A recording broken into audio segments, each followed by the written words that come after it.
Yo, what's cracking, everyone? It's your man, Mr. Foamer Simpson, back with another performance overview.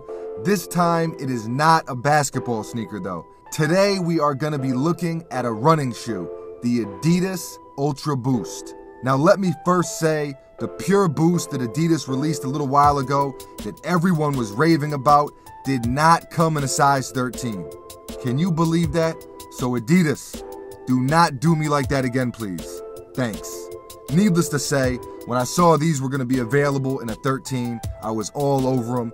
Retail is $180, which is a little steep, but Adidas is claiming they're the greatest running shoe ever. I don't know if that's true or not, but so far, they do seem amazing. Comfort-wise, these are next level. I mean, you could have these on all day and be absolutely fine. And I think when it comes to a running shoe, comfort is very important. Not to mention, they're very lightweight, which is always a plus.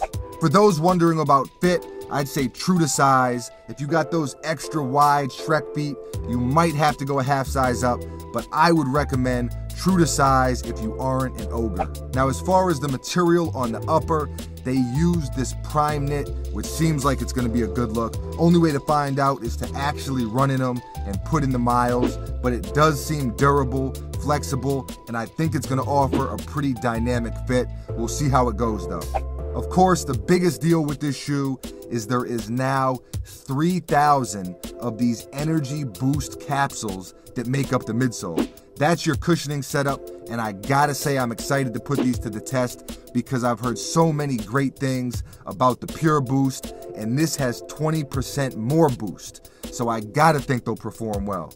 This heel counter they used is also pretty cool.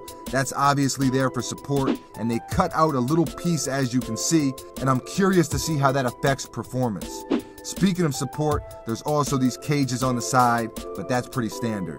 And lastly, the outsole is this stretch web rubber bottom, which is supposed to expand and flex to your foot, as well as the surface you're running on. It feels pretty rugged, which is always a good look, especially if you plan on running outside. And speaking of which, that's exactly what I'm gonna do right now.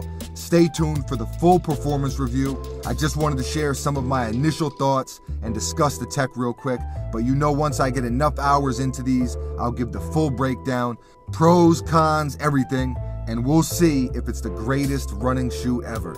Until next time, Mr. Foamer Simpson, out.